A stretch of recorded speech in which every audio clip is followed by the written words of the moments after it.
Здравствуйте, добрый вечер, уважаемые слушатели. Иванов Никита Букимович, вы меня представили. Я врач, предприниматель, коллекционер, немножко кулинар. И вот об этом я и рассказываю на своих соцстраничках. То есть, кроме дневников, я зарегистрирован еще в ВКонтактах, в Фейсбуке, в Инстаграм.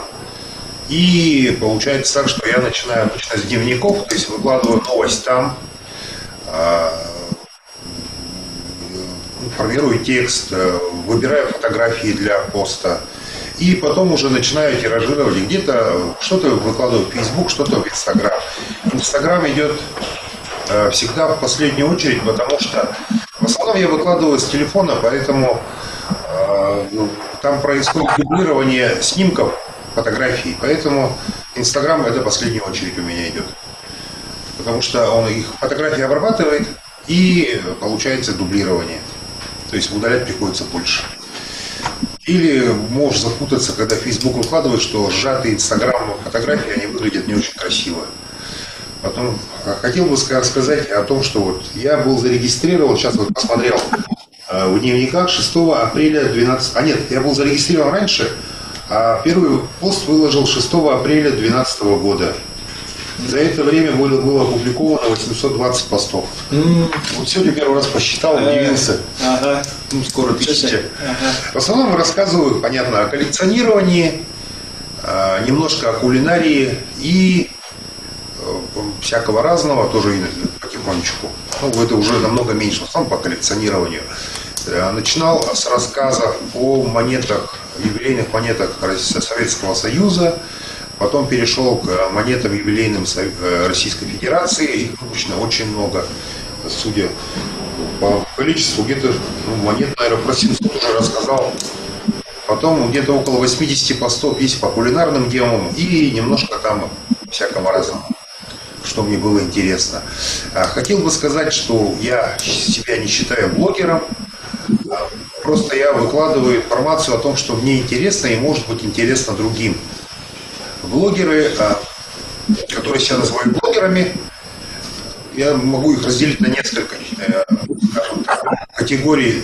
В интернете, наверное, есть более подробная классификация, но я делю, вернее, людей, блогеров, на тех, кто создает новости или новую информацию, и тех, кто копипастит. И есть промежуточные, которые частично делятся своими новостями, то есть той информацией, которую они собрали, родили, сделали, или немножко копипастят то, что им интересно. В дневниках очень разношерстная компания. Там есть и писатели, и фотографы, и кулинары, и политики, и там около политики. Есть очень, да, вот кулинарная тема очень популярна, и туризм. В дикарях, правда, выкладывают все, что могут. То есть это популярная площадка, поэтому всякую дичь выкладывают. Бывает такое. Что бы я еще хотел сказать про дневники? Я себя очень долго искал на ИГТРУ, и вот остановился, получается, в 2012 году именно на нем.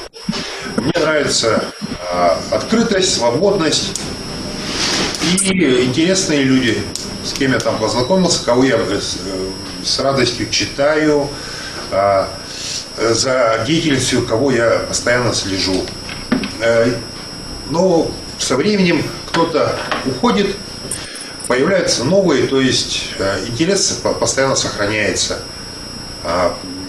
Олды говорят, ну те, которые давно уже сидят в дневниках, говорят, что дневники умерли, нету дизлайков, изменился интерфейс, и кладбище большое, то есть этих авторов, которые раньше были интересны, они больше не заходят в дневники. Но я думаю, что дневники продолжают развиваться, и желаю им дальнейшего процветания, новых авторов, интересных тем и всего наилучшего.